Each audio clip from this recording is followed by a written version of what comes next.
الرحيم. الحمد لله رب العالمين، والصلاة والسلام الأتمان الأكملان على نبينا محمد وعلى آله وصحبه أجمعين. مشاهدي الأكارم، سلام الله عليكم ورحمته وبركاته. أهلا وسهلا بكم في برنامجكم رسالة سلام. هذا البرنامج يتحدث عن أفعال النبي صلى الله عليه وسلم الشرعية والجبلية، وأننا مطالبون باقتدائه صلى الله عليه وسلم، الاقتداء به في الأمرين. وتحدثنا عن مجموعة من أعماله صلى الله عليه وسلم وما يحبه وما يكره، ولكن الآن سأستأذنكم في دقائق معدودات للقيام بالتعزية بوفاة أخينا أبو مصطفى أبو بكر رحمه الله رحمة واسعة. هو توفي قبل حوالي شهر ونصف تقريبا، ويعني لمكانة هذا الرجل في قلوبنا ولما له من أعمال طيبة، ولكونه أيضا من زوج إحدى الأخوات الفاضلات وهي أم مصطفى، ولكونها تذكره جزاها الله خيرا بخير. لأجل هذا وذاك أيضا لعمل برنامج خاص لمن توفي عنه عزيز أراد أن يعزي عبر قناة سلام فله ذلك. وأيضا من لديه فرحة أحب أن ينشرها بين الناس أيضا، فيمكن أن قناة سلام تتعاون في هذين الأمرين. فالحقيقة جميل جدا أن المرأة تذكر زوجها بخير وتشهد له بخير وتسأل الله له الرحمة والمغفرة. وتعرفون أو تعلمون إخواني الكرام أن أقرب الناس للإنسان هي الزوجة التي تعرف أسراره ومخابئه، وتعرف مدى قربه من الله وبعده عنه، فهي أول شهيدة على زوجها إما بخير أو بشر. فلما يرزقك الله عز وجل امرأة صالحة تعينك في حياتك على الخير وتشهد لك بالخير بعد وفاتك وتدعو الله عز وجل لك وتنفذ لك بعد الصدقات، فهذه والله نعمة من نعم الله تبارك وتعالى على الإنسان، أن يبقى حيا بعد وفاته، يبقى حيا بدعاء أبنائه، يبقى حيا بدعاء زوجته، يبقى حيا بدعاء إخوانه، ويبقى حيا أيضا بما يتركه هو من الصدقات الجارية كعلم ينتفع به أو ولد صالح يدعو له. فكان وفاء لهذا الرجل ولكل إنسان مسلم مات على الخير أن نقول اللهم اغفر لهم جميعا وارحمهم. كتبت زوجته أم مصطفى هذه الكلمات الطيبات، أقرأها عليكم ثم نستمع إلى مداخلة الشيخ عبد العزيز عطا، وهو أحد الذين يعرفهم ووقف على أعماله لهذا الرجل. وطبعا كان المفترض أن نبلغ أبناءه وبناته، لكن طال بنا المقام مشاهدي الأكارم ولم نتمكن من تنفيذ هذا البرنامج فترات طويلة، فأردنا اليوم أن ننفذه، وكفى في دعاء الشيخ عبد العزيز ودعائكم أنتم مشاهدي الأكارم لهذا الرجل ولكل مسلم يتوفى. تقول حفظها الله ورعاها: هو إنسان نحسبه والله حسيبه تقي خفي، كان يقيم الليل رغم عمله الشاق، وكان يقرأ القرآن دائما بصورة يومية، كان يتصدق بصورة يومية، وإن لم يكن معه المال فإنه يتصدق بملابسه لعامل النظافة، كان يعطف على الفقراء والمساكين. يا سلام، أنتم شهداء الله في أرضه. شوف كلامها الطيب، كان يقوم الليل، فيا فوز القائمين بالليل، فإن هذا شرف عظيم، ولا يكون إلا لمن وفقه الله تبارك وتعالى. أهل القيام نستغفر الله ونتوب إليه على التقصير. وتقول أيضا اسمه الحقيقي عبد الواسع، وكان يكنى بأبي بكر لشدة جوده وكرمه. يا سلام، يعني لقب بأبي بكر لأن أبا بكر كان رضي الله عنه وأرضاه كريما سخيا مقداما على الخير، فلقب أبو مصطفى هذا بأبي بكر، وإلا اسمه عبد الواسع. هذه أول مرة أسمع عن هذه المعلومة الطيبة إلى هذا الرجل.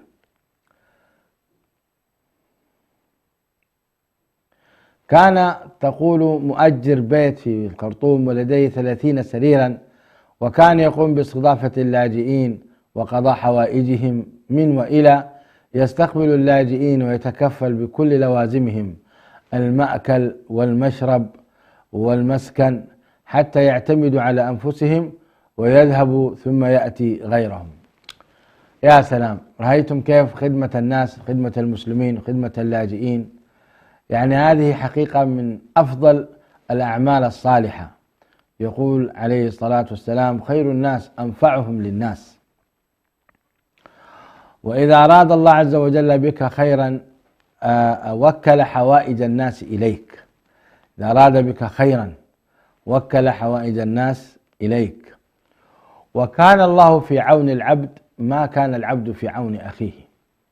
والله عز وجل لا ينسى عمل أي إنسان عمل صالح إحسان قدمه، فإن الله تبارك وتعالى أشد إكراما أشد خيرا. فتقول كان يقوم على هذا العمل الكبير، يعني كأنه مؤسسة خيرية، جزاه الله خيرا ورحمه. أيضا تقول وكان بارا بوالديه وجميع أفراد العائلة من قريب وبعيد، وخيره واصل الجميع. يا سلام، ما أجمل هذه الشهادة من الزوجة، تقول وخيره واصل الجميع. وهذا كله أيضا في تواضع جم، أنا أعرفه ولم أكن أتوقع أن وراءه هذا الخير العظيم. رجل متواضع يبدو عليه يعني البذاذة، ويبدو عليه كأنه يعني من المساكين، وهو من الصالحين الطيبين كما وصفته زوجته، نحسبه والله حسيبه، الأتقياء الأخفياء. أترك هناك كلام أيضا كثير، أترك تعليق الشيخ عبد العزيز، أترككم مع تعليق الشيخ عبد العزيز، ثم أواصل هذه السيرة العطرة لحبيبنا الشيخ أبي بكر.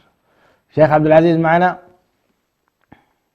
السلام عليكم ورحمة الله وبركاته. وعليكم السلام ورحمة الله وبركاته. أهلا وسهلا بأبي عبد الله. أنت تعرف الشيخ أبو بكر أبو مصطفى، ومعروف بأبي بكر، تعرفه جيدا وصحبته وسافرت معه، وأظن حج معك نعم. في سنة من السنوات. نعم.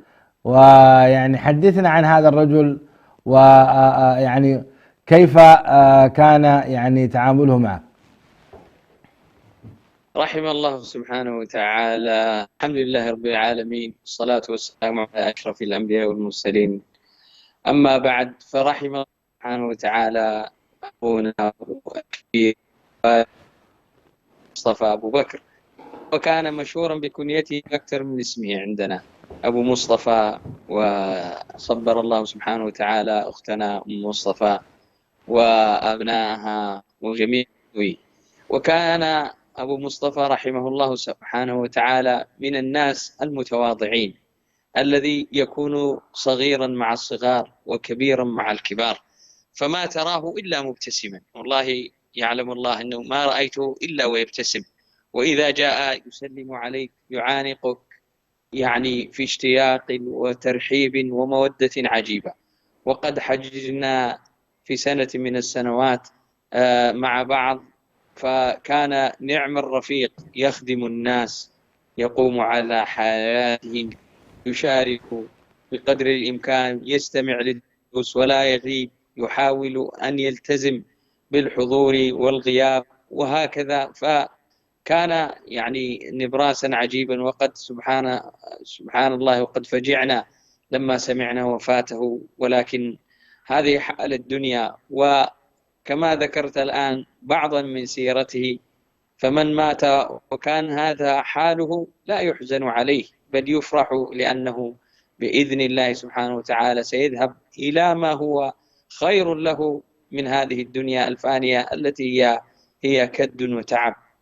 نسأل الله سبحانه وتعالى أن يخلفه في عقبه بخير ويرفع درجته في المؤمنين. آمين. فأبو مصطفى، يعني هذه بعض الكلمات التي نعبر بها عنه، وحقه أكبر من ذلك. أسأل الله سبحانه وتعالى أن يجمعنا به وبجميع أحبتنا في الفردوس الأعلى. اللهم آمين. شكرا لك الشيخ عبد العزيز على هذه الشهادة الطيبة. يقول النبي عليه الصلاة والسلام: وجبت وجبت وجبت. فقيل: ما هذا يا رسول الله؟ فقال: مرت جنازة فأثنيتم عليها خيرا فوجبت لها الجنة، ونرجو أن تكون الجنة قد وجبت على الشيخ أبي بكر رحمه الله تعالى. وشكرا لك على هذه المداخلة الطيبة، بارك الله فيك. بارك الله. ونسأل الله تعالى أن يجمعنا بك على خير. مشاهدينا الأكارم، نواصل السيرة العطرة التي كتبتها زوجته. تقول: ما له الذي في يده لم يكن له، بل كان لغيره، وما سمعته قط يمن على أحد بأنه أعطى أو يذكر أفعاله الخير للناس، حتى أولاده لم يعرفوا بها إلا بعد مماته رحمه الله، وكل عائلته يشهدون له بكرمه وحسن خلقه. يا سلام! وهذا من الأعمال الصالحة. يعني أبو بكر يعمل بحديث النبي عليه الصلاة والسلام: ورجل تصدق بصدقة فأخفاها حتى لا تعلم شماله ما تنفق يمينه. فحتى أبناؤه لا يعلمون تقول بهذه الأعمال، وهي لأنها زوجته قريبة منه طلعت على هذا. وربما هناك أعمال أيضا هي لم تقف على عمله، ولم تقف عليها ولم تشاهدها، وهي سر بينه وبين الله عز وجل. فهنيئا له هذه الشهادة الطيبة. وأيضا كونها تقول: وكل عائلته يشهدون له بكرمه وحسن خلقه.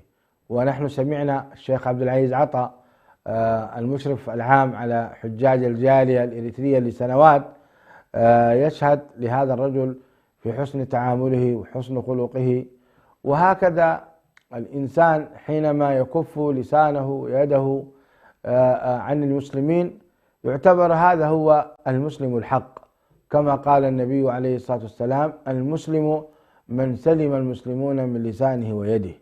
فكيف إذا كان إخواني هو يقدم المساعدات والخير ويقف بجوار الناس؟ فجزاه الله خيرا ورحمه على أعماله، لا شك أن له مكانا عظيما عند الله.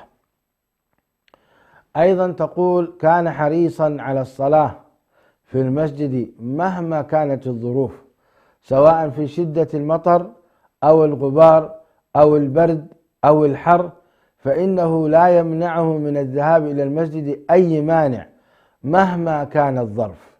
حتى وهو مريض كان يسحب نفسه سحبا إلى المسجد لكي يؤدي الصلاة. الله أكبر، الله أكبر على هذا الكلام الطيب المبارك لأبي بكر ولأبي مصطفى رحمه الله رحمة واسعة. كم من الناس مهملين في صلاة الجماعة، ومع الأسف الشديد يسمعون الأذان والنداء ولا يهتم بصلاة الجماعة، وإذا صلى في البيت نقر الفريضة نقرا لا يصلي لا سنة لا قبلية ولا بعدية، وإذا أدى الفريضة بهذا الشكل الله المستعان، هذا يعتبر تقصير كبير.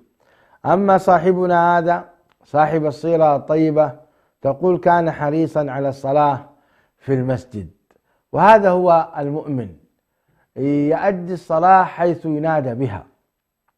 ولذلك شرع لنا الإسلام أن نؤدي الصلاة في المساجد، فقال تعالى في بيوت أذن الله أن ترفع ويذكر فيها اسمه يسبح له فيها بالغدو والآصال رجال.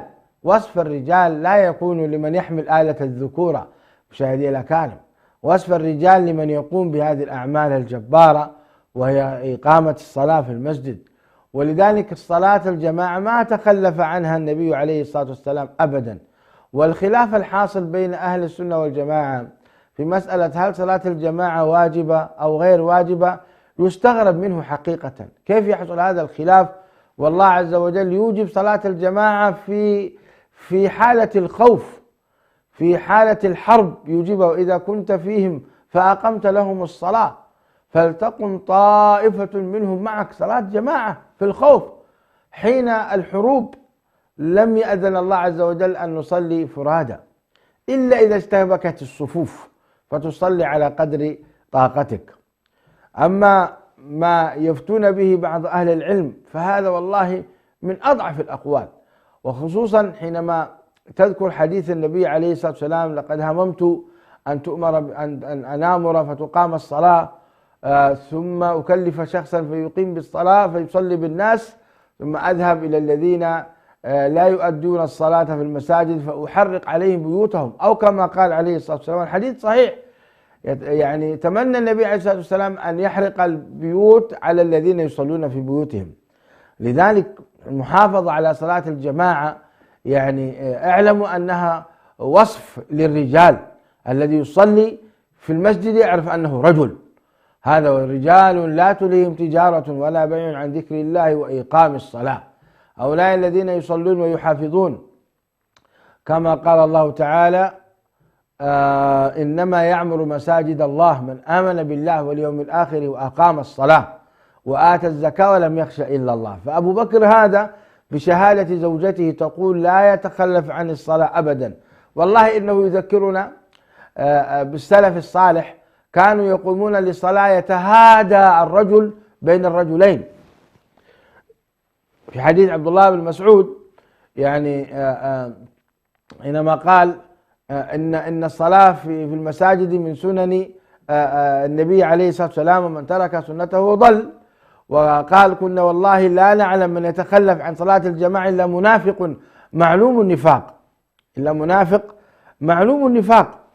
وكان الرجل يعني يأتي إلى الصلاة يتهادى بين الرجلين. هذا حديث عبد الله بن مسعود، أو كما قال رضي الله تعالى عنه وأرضاه.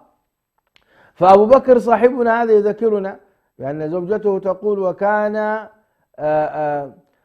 وهو مريض يسحب نفسه سحبا للصلاة حتى لا يتخلف عن المسجد، رغم أن الصلاة المريض يجوز له أن يتخلف عن صلاة الجماعة إذا كان لا يستطيع، لكن هذا من شدة تقوى الصالحين وشدة حرصهم على طاعة الله عز وجل. ونبشر أبا بكر رحمه الله، وأرجو أن يكون هو بخير في قبره اليوم، أن النبي عليه الصلاة والسلام وصف أحد الذين يظلهم الله في ظله يوم لا ظل إلا ظله، رجل معلق قلبه بالمساجد، رجل دائما قلق، هل أذن الأذان؟ كم باقي على الأذان؟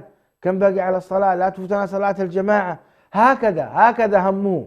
بعض الناس لا يهتم، أذن المؤذن صلوا الناس أو ما صلوا، ما عنده اهتمام بهذا. لذلك حتى تذكره زوجته أو يذكره أهله يا أخي ترى الناس صلوا أقيمت الصلاة، يقول لك خلاص بصليها في البيت. وهكذا بهذه السهولة نسأل الله العافية والسلامة. من لم يهتم بصلاة الجماعة فاعلم أن إيمانه ناقص، يحتاج أن يتقي الله عز وجل وأن يعود إلى ربه كرات ومرات. إذن يعني حبيبنا الشيخ أبو بكر رحمه الله تقول حتى وهو مريض كان يسحب نفسه للصلاة، وكان لا يمنعه عن الصلاة لا مطر ولا شدة برد ولا شدة حر، يجتمع في الصلاة. وهكذا الملائكة تشهد لهؤلاء الناس. وإن قوله تبارك وتعالى: إن الذين قالوا ربنا الله ثم استقاموا تتنزل عليهم الملائكة ألا تخافوا ولا تحزنوا وأبشروا بالجنة التي كنتم توعدون نحن أولياؤكم في الحياة الدنيا. فهذه الولاية أين كانت؟ كانت هنا في المساجد. نحن أولياؤكم في الحياة الدنيا. الملائكة تأتي إلى المساجد في فترتين: في فترة صلاة الفجر فتشهد حضور الصلاة، ثم تنطلق إلى الله عز وجل وتخبره بمن حضر من الأسماء. وأبو بكر على سنوات طويلة بشهادة زوجته لم يتخلف عن الصلاة، جزاه الله خيرا. وكذلك صلاة العصر أيضا تأتي الملائكة وتسجل وتقيد من الذين حضروا ومن الذين تغيبوا، وترفع هذه الأسماء لله عز وجل، وهو أعلم سبحانه وتعالى، لا تخفى عليه خافية، لكنها هي تقارير ترفع. فكان أبو بكر هذا من المحافظين على الصلاة. بخ هذا هو الفوز، هذا الذي حينما يذهب إلى ربه يجد إن شاء الله تعالى كنوز من الحسنات. وهذا معنى قوله تعالى: نحن أولياؤكم في الحياة الدنيا وفي الآخرة. فنحسب إن شاء الله أن أخانا أبا بكر في خير عظيم الآن وهو في قبره.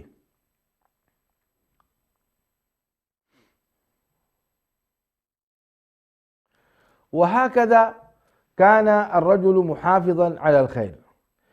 أيضا كانت تقول حفظها الله: كان يحب التطيب للصلاة، وعلى وجه الخصوص دهن العود خاصة لصلاة الجمعة. يا سلام! وكان أيضا يهتم بصلاة الجمعة اهتماما بالغا، فيغتسل ويتدهن بدهن العود وينزل إلى صلاة الجمعة.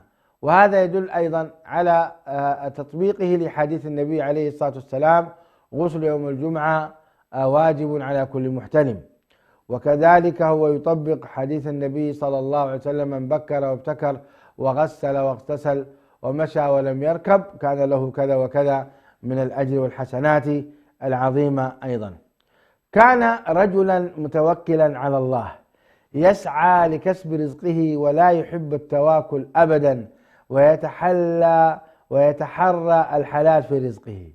يا سلام، كلام جميل. تقول: كان رجلا متوكلا على الله. يا سلام، هو يطبق حديث النبي عليه الصلاة والسلام: لو أنكم تتوكلون على الله حق توكله لرزقكم كما يرزق الطير تغدو خماسا وتروح بطانا. كثير من الناس يقول لك: يا أخي ما وجدت عمل، ما وجدت وظيفة. وهذا في الحقيقة تقصير في التوكل على الله سبحانه وتعالى، لأنك إذا صدقت التوكل فإن الله حتما سيرزقك. يحتاج الأمر أن يراجع الإنسان صدقه مع الله، لأن الأرزاق بيد الله عز وجل. وهنا أخونا أبو بكر فهم هذه النقطة فهما كبيرا، لذلك هو يتوكل على الله. وهذا يدل على أنه ما مضى عليه زمن من الأزمان أنه توقف عن العمل، أو أنه سأل غير الله عز وجل، أو أنه مرت به ظروف، مما يدل على أنه مستمر في الأعمال والوظائف ويتحرى رزق الحلال. هذا من جانب التوكل. أما من جانب الحلال، والله يا أخواني كثير من الناس لا يتحرون الحلال في الأكل إلا من رحم الله. لا يهمه من حرام أكل أو من حلال، يهتم بجانب إرضاء وظيفته ولا يهتم بجانب إرضاء ربه تبارك وتعالى. ربما باع الحرام، وربما عمل في الحرام، ربما شارك في الحرام، ربما كان أصل عمله حراما أصلا، فلا يهتم بهذا، لا يهتم أكل حلالا أم أكل حراما. ثم بعد ذلك يشتكي من سوء أخلاق زوجته، ويشتكي من سوء أخلاق أبنائه، ثم يقول بعد ذلك: يا أخي هؤلاء ضربوني شتموني على أبنائه. نعم، ضربوك وشتموك، والزوجة أيضا قلبت عليك لأن أكلك حرام وشربك حرام ودعاءك لا يستجاب. فكيف أنت تريد أن يسهل الله لك الأمور كلها وأنت تأكل الحرام؟ والنبي عليه الصلاة والسلام يقول: أيما جسد نبت من سحت فالنار أولى به، نسأل الله العافية والسلامة. أخونا أبو بكر رحمه الله وعطر سيرته الطيبة كان يتحرى الحلال في رزقه. يا سلام، هنيئا له، هنيئا له ذكره بعد وفاته. اليوم نحن نذكره في قناة سلام، وأنتم أيضا تترحمون عليه، ونحن مستعدون أن نتعاون مع أي أحد يموت عليه عزيز أن نتحدث عنه، ولكن يعطينا سيرة عطرة عنه كما هي الآن. هذه زوجته أم مصطفى جزاها الله خيرا، عرفتنا بزوجها على هذه الأعمال الطيبة والسيرة الطيبة، اللهم اغفر له وارحمه. تقول أيضا: كان رحيما بأبنائه. يا سلام، وهذه صفة يعني لا يتمتع بها كثير من الناس أو بعض الناس، يعني الأغلب هو رحيم بأبنائه، لكن الرحمة الخاصة التي يعني تكون مخلوطة بما يتعلق بتعليمهم وإرشادهم ونصحهم والدعاء لهم ليلا ونهارا، هذا لا يفعله إلا الخواص، هذا لا يفعله إلا الخواص. وهذه حقيقة تذكرنا بكلام النبي عليه الصلاة والسلام: كلكم راع وكلكم مسؤول عن رعيته. فهي تقول: كان رحيما بأبنائه. كلام كبير، كلام عظيم. الرحمة هذه التي جعلها الله عز وجل في قلوب الآباء، بعض الآباء قاسين على أبنائهم، وأبنائهم يتمنون وفاتهم، نسأل الله العافية والسلامة.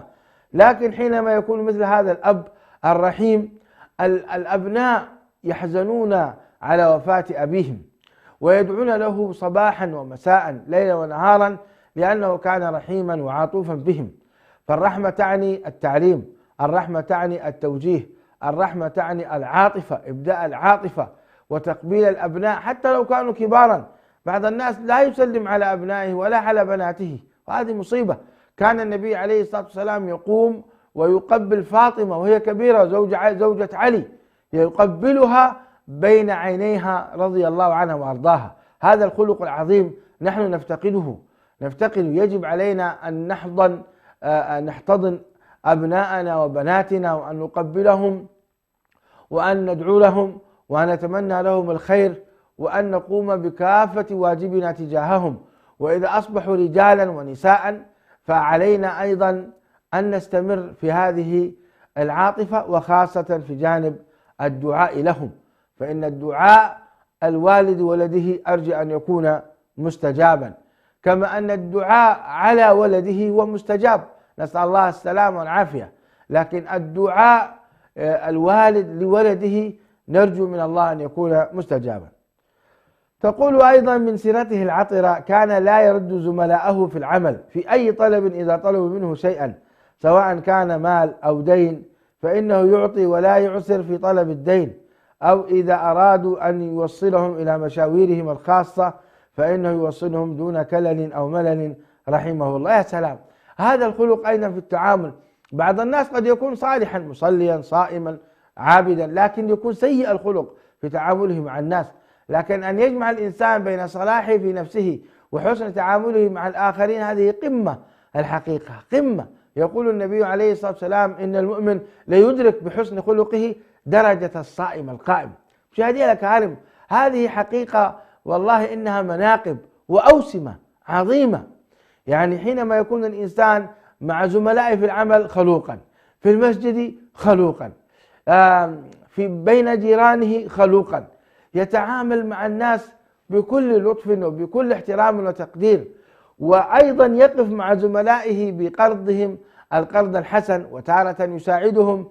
هذه الأخلاق العظيمة الحقيقة بخ لأبي بكر، نسأل الله تعالى أن يغفر له وأن يرحمه وأن يعوضه خيرا.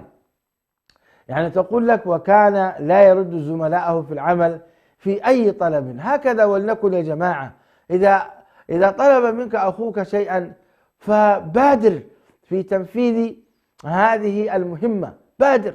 فأخوك لجأ إليك فقل أبشر، لا تقل يا أخي أنا مشغول، أنا لا أستطيع، اليوم لا يتمكن، غدا سيكون، وهكذا أنت تتهرب.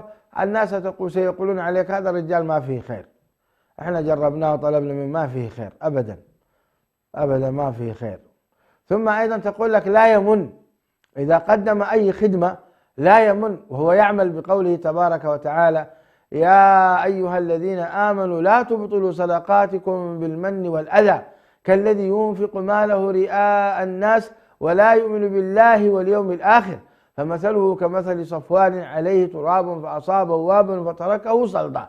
فأبو بكر يعلم معنى هذه الآية الكريمة، لذلك لا يمن على أحد، المنة لله عز وجل، فالمؤمن لا يضيع عمله.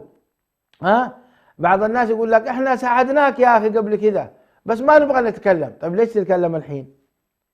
يقول لك احنا ساعدناك ووقفنا معك وقدمنا لك يا أخي اللي نقدر عليه، احنا من المحسنين إليك يا أخي. أعوذ بالله، المؤمن لا يقول هكذا، لا يكون منانا أبدا، والمنة تبطل الصدقة وتذهبها، نسأل الله العافية والسلامة. تقول: لم يكن يمن على أحد قدم له خدمة. ألا رضي الله على أبي بكر صاحبنا هذا كما رضي الله عز وجل على أبي بكر الصديق رضي الله تعالى عنه وأرضاه. أيضا تقول: كان زوجا متسامحا طيبا. يا سلام، هذه الحياة الزوجية يعني تذكره الآن هي بخير. يعني والله يا جماعة كم هو جميل أن تذكرك زوجتك بخير، كم هو جميل حقيقة، وتشهد لك بحسن العشرة وتعلم معنى قوله تعالى: ولا تنسوا الفضل بينكم، وتترحم عليك وتدعو لك. أمي الله يرحمها ويغفر لها كانت تقول: أبوكم لم يترك لي بيتا ولا ديرانا ولا درهما ولكن ترك لي أنتم فرحم الله وليكن الجنة مثواه. كانت تذكر هذا كثيرا، أمي تذكر هذا رحمها الله كثيرا لأبي. كنت أتعجب منها هذا الوفاء العظيم من أمي. وهكذا أم مصطفى أيضا تذكر زوجها بهذا، تقول: كان زوجا متسامحا طيبا. يا سلام، كنت أتمنى يعني أن تزيدنا عن حياته معها بشكل أكبر، وهي رفضت أن تتصل، لعل هذا الرفض حياء منها ويعني وخجل منها، جزاها الله خير. ولكن يكفينا هذا منها الكلام كلاما عاما جميلا: كان زوجا متسامحا، يعني إذا رأى خطأ يغض الطرف، وإذا رأى من زوجته خيرا يمدحها. تقول: وطيبا، يعني طيب العشرة، كان طيب العشرة. وهذا ما يطبق قوله تبارك وتعالى: وعاشرهن بالمعروف. صدقوني لو لم يكن أبو بكر الزوج المثالي ما ذكرته زوجته وألحت على أن يذكر في الشاشات بخير، إلا لأنه كان زوجا طيبا مثاليا خلوقا يغض الطرف إذا رأى الخطأ كأنه لم يرى، وإذا رأى الخير مدحه، وكان حسنا عشرة. أنا أتوقع أنه كان يعني لا يمكن أن يكون هو يبذل المعروف للجيران وللأصدقاء ويحرم زوجته وأبنائه من ذلك أبدا. من يقدم الخير في الخارج اعلموا أنه هو مقدمه أساسا في زوجته. الرجل الخير يقول، لذلك يقول نبينا عليه الصلاة والسلام: خيركم خيركم لأهله وأنا خيركم لأهلي، يقول صلى الله عليه وسلم. يعني الرجل الذي يكون سيء الخلق في بيته ويكون في الخارج أسد وحسن الخلق، فهذا فاهم الحياة خطأ. إذا كان لديك خير وحسن خلق وحسن تعامل، فأول من ينبغي أن يتمتع به زوجتك. زوجتك يا أخي هي أول ما ينبغي أن تتمتع. إذا كنت كريما فأكرمها، وإذا كنت خلوقا فأحسن التعامل معها، وإذا كنت طيبا فأول من يتمتع بهذه الطيبة هي، وإذا كنت أنت تؤدي الحقوق للناس فأول من يجب عليك أن تؤدي حقه هي في جميع جوانب الحقوق الزوجية. وهكذا إذا كنت أنت طيبا ستكون هي لك طيبة. وهكذا اليوم تذكر أم مصطفى زوجها بخير فتقول: كان زوجا متسامحا طيبا. هذا كلام كبير، هذا كلام كبير. ستكتب شهادتهم، تكتب هذه الشهادة عند الله وترفع عند الله سبحانه وتعالى.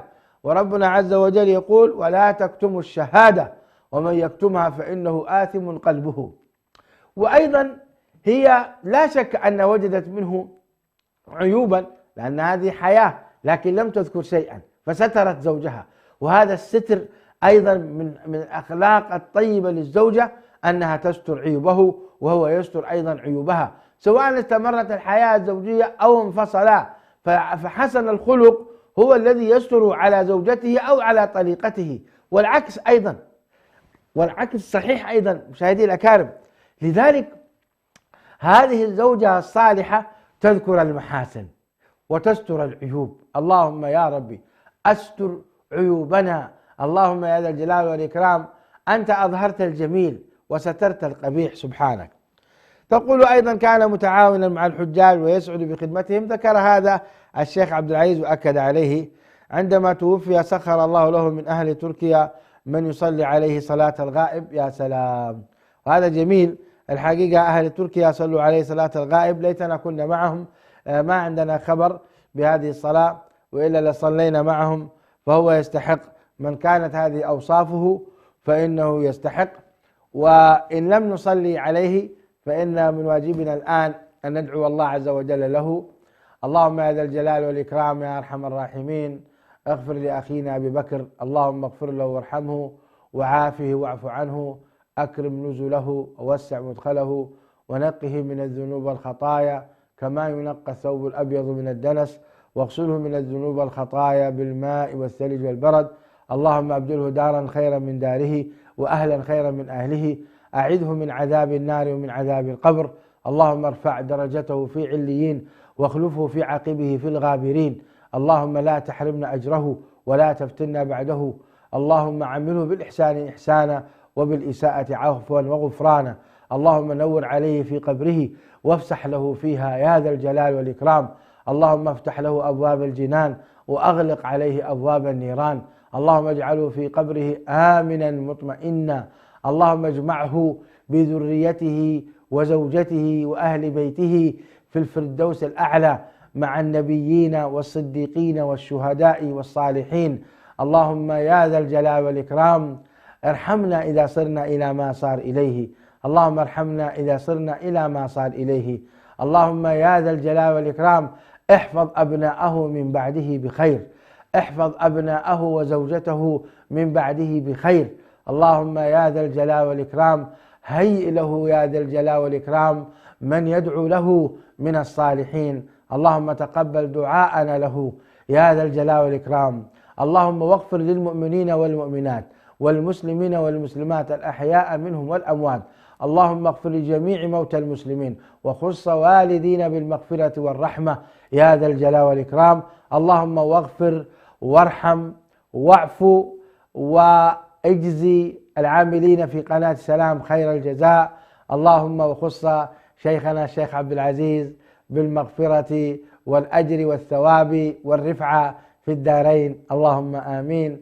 اللهم يا ذا الجلال والإكرام اختم لنا بخير، مد في أعمارنا وبارك في أعمالنا واستر عيوبنا وطهر قلوبنا واختم بالصالحات أعمالنا.